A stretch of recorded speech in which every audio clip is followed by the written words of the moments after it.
Halo semuanya, kembali lagi di videonya Gita.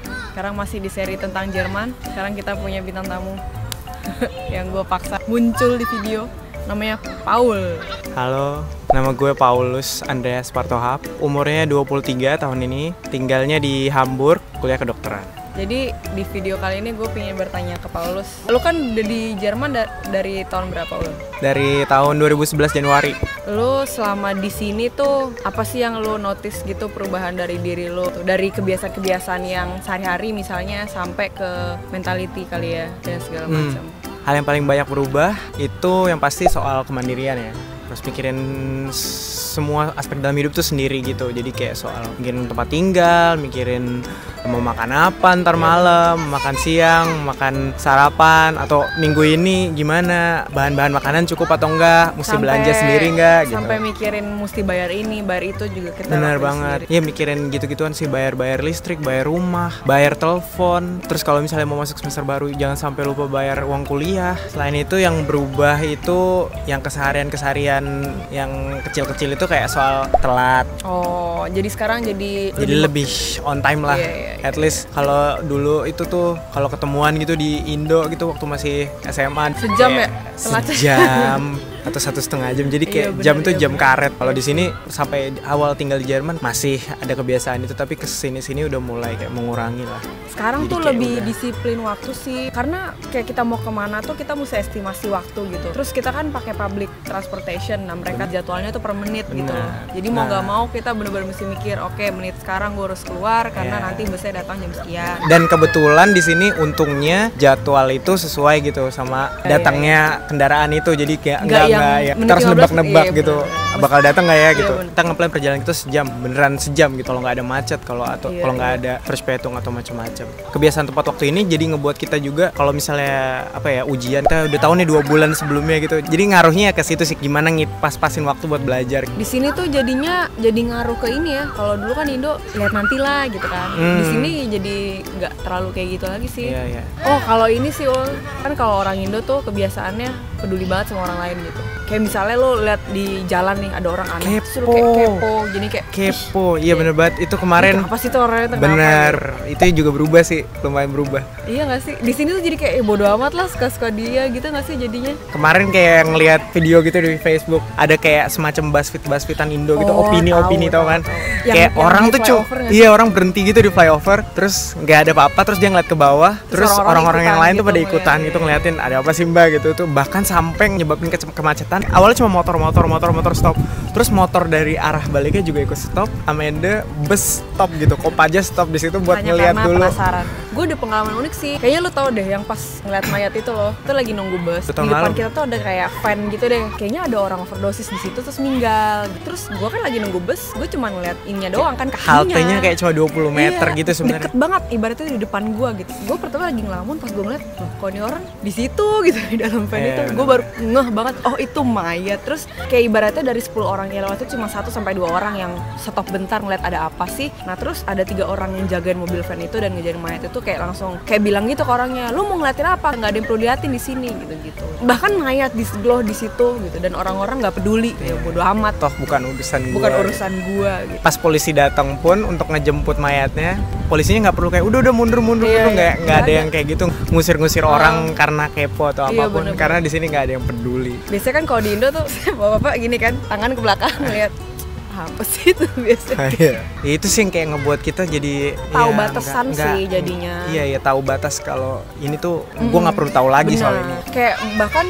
pas gue pakai kerudung pun teman gue satu pun nggak ada yang nanya loh. Padahal itu ibaratnya gue berubah gitu lah, tiba-tiba di kepala gue ada sesuatu kayak act like nothing happen aja. Malah gue yang bingung, lu kagak merken apa pada gue pakai kerudung. Soalnya kayak mungkin mereka mikirnya iya itu pilihan hidup lo, agama itu udah privasi banget. Agama, umur, keluarga. Kayak sebelum kita nanya orang itu umurnya berapa, pasti kita harus ngomong, sorry nih gue boleh nanya nggak umur lo berapa. Lanjut. Kalau rajin lu dari dulu udah rajin ya? Kalau gue lebih ke rajin yang nggak males-malesan. Emang kita di sini kuliah ya, tapi kayak kalau misalnya buat uang jajan atau uang tambahan buat menghidupin diri gitu, dulu kan gue kayak baru-baru datang tuh mikir, aduh males banget sih kerja gitu. Padahal tuh chance buat kerja itu ada tuh buat mahasiswa. Kan sayang banget kalau misalnya disia-siain. Awalnya gue males karena masih ya udahlah, yang penting kan di sini tujuannya tujuannya cuma kuliah, yang penting kuliah dengan benar. Tapi kesini-sini ujungnya kerja juga, walaupun mulai kerja pun setelah 3 tahun 4 tahun di sini. Terus lebih berani ngutarain pendapat. Karena dulu tuh kalau di Indo kayak misalnya kita lagi diskusi gitu, banyak banget yang dipikirin kayak kalau gue ngomong ini ntar dia sakit hati nggak ya, atau gitu. gue ntar kalau ngomong ini gue kelihatan bego nggak ya, ini gitu. opini gue sebenarnya bener nggak ya? Iya gitu. Padahal ternyata opini itu nggak ada yang bener nggak ada yang salah gitu loh. Kayak itu matter of cara kita mikir aja, perspektif kita aja gitu. Ya, itu semua perspektif. Karena orang-orang yang di sini tuh juga menghargai setiap pendapat orang lain. Misalnya ada orang, ya memang kalau kita ngedengernya, kok ini kayak agak-agak kayak gini sih cara mikirnya dia, atau yang utarain nggak terlalu intelek. Tapi mereka nggak ada judgement kayak gitu. Tetap dihargain, tetap direspon. Bahkan gitu. dari anak kecil kan, kayak kalau anak kecil gitu nangis gitu, orang tuanya bakal nanya, lu kenapa nangis? Iya, lu tuh harus ngasih tahu alasan lu kenapa. Nggak boleh kayak wah gitu. Bayangin coba gitu. kita di Indo kayak gitu. Dulu gue inget pas masih bocah gitu, kalau nangis Iya, ya udah maaf ya nah ya mau apa gitu, pasti atau nggak langsung dimarahin doang, terus nggak ditanya gitu. Nah ini anak kecil ini kenapa lu kenapa nangis, kasih tahu alasannya. Terus anaknya mikir, sekitar 3 tahun kayak mikir, akhirnya dia nggak nangis. Itu juga sih yang kayak ngebentuk mereka pas for lesson gitu, pas lagi part untuk nanya, jadi kayak pada berani gitulah gitu. Apa ya, budaya mengutarakan pendapat dan memakai logika lo gitu, kayak lo bermakai otak lo supaya mikir tuh kayak udah ditanamin dari kecil. Terus kalau mau ke restoran yang bagusan harus pakai baju dress. Itu juga. Gue kaget loh pas gue ke Indo tuh, gue beneran ngeliat cewek-cewek tuh cantik-cantik banget ke mall. Gue kayak merasanya gembel sendiri gitu loh. Kayak orang Jerman lebih apa ya, lebih tidak neko-neko sih. Dan itu yang gue pick up banget di sini. Terus. Lu orangnya dulu suka buang sampah sembarangan gak, Ul? Oh iya jelas. Lu salah satu yang berkontribusi untuk ngebanjirin Jakarta lu ya?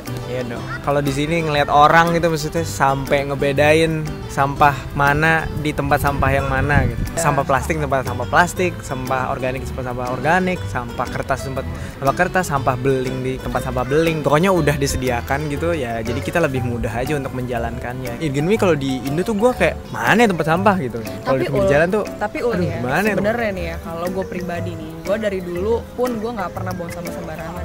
Nah, gue ngeliat kalau misalnya ada orang dengan alasan gue nggak bisa nemu tempat sampah, kenapa nggak lo taruh kantong dulu gitu? Atau misalnya gini deh, lo bisa punya mobil tapi lo punya kantong kresek dalam mobil lo aja gitu sebagai tempat sampah pun nggak bisa. Itu kayak why people why? Karena gue itu kayak orangnya nggak bisa yang namanya tuh barang kotor tuh ada di dalam kantong gue. Gue pengen cepet-cepet pergi dari gue gitu. Tapi kayak tidak bisa dijadikan alasan kalau yaudah dia pergi tapi gue buangnya sembarangan aja. Gimana ya, itu tanggung jawab terkecil yang bisa lo lakukan buat negara lo gitu, buat tempat lo tinggal deh, buat lingkungan lo sendiri. Tapi lo aja nggak bisa gitu. Tuh kayak gue ngerasanya you don't deserve this planet aja gitu. Cara lo belajar berubah nggak sih lo? Itu berubah banget sih. Kalau belajar itu di Indo, kalau jujur sih nggak pernah belajar. Budaya nyontek tuh di sini kurang menjamur sih.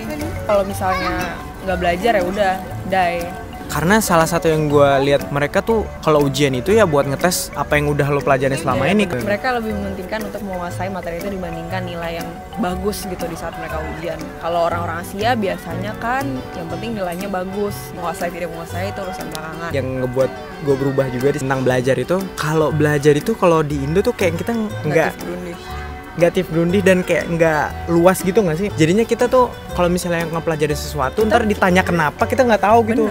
Karena yang kita pelajarin itu hanya yang kita butuhin supaya kita bisa lulus ujian nanti, bukan yang kita butuhin supaya kita memahami materi tersebut sih. Iya, padahal sayang banget sih. Terus sama ini lo merasa gak kalau misalnya lo tinggal di luar negeri itu lo jadi lebih aware sama apa yang terjadi di sekitar lo gitu? Apa yang terjadi di Eropa bagian mana? Lagi ada perang lah. Iya, attack sana sini. Karena pas di Indonesia dulu gue merasa gue hidup di bubble gue sendiri gitu loh. Paling yang gue notice adalah apa yang terjadi sama selebriti di dalam negeri. Karena Irgenwi tuh buat kita dulu kalau udah berita ya serius tuh kayak aduh capek gitu nggak sih? Iya, malas mikir. Tadi gue kepikiran di sini ketika lo bertemu orang entah itu orang Indonesia juga atau orang bule yang diomongin itu bahasa basinya nggak bisa bahasa basi seperti di Indo ya. Jadi penting general knowledge gitu-gitu. Jadi lebih rajin tuh buat nyari tahu hal-hal yang seperti itu tentang kesehatan kah, atau kalau gue tentang shemi-shemian kah, gitu, politik, ekonomi gitu sih. Gue jadi lebih tertarik. So di Indo pengennya ngeliat Instagram doang gitu nggak?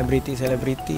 Iya, atau nggak ngeliat pet. Gue pengen nanya lo udah 5 tahun kan tinggal di sini. Lo ngeliat problema di Indo itu apa sih? Karena gini sih, ketika lo keluar dari Indonesia di waktu yang cukup lama, gue bisa melihat Indonesia dari perspektif yang berbeda gitu, dari sisi luar ibaratnya gitu. Fokus hidupnya aja sih, kadang-kadang tuh lebih ke hal-hal yang dangkal gitu. Apa yang kita lihat di mata, orang lihat gue kayak gimana sih, itu yang kayak terlalu menjadi fokus dari orang-orang di lingkungan di Indonesia. Apa sih yang lagi mainstream, apa yang lagi in gitu di lingkungan, pengen ikut dong, gue nggak mau ketinggalan. Apa yang kita bisa kontribusiin gitu buat lingkungan, apa yang kita bisa lakuin buat society, itu yang harusnya menjadi fokus kita. Karena kalau misalnya kita mau berkaca dengan orang-orang yang di Jerman gitu, mereka kayak jauh dari itu sih. Kalau orang-orang yang gue kenal ya, kesan apa yang orang-orang di sekitar punya tentang dia gitu, dia tuh nggak peduli. Jadi kayak misalnya dia pakai baju compang-camping kah, atau dia pakai baju sama terus kah, kayak gue aja di YouTube atau di Instagram gue pakai baju sama terus,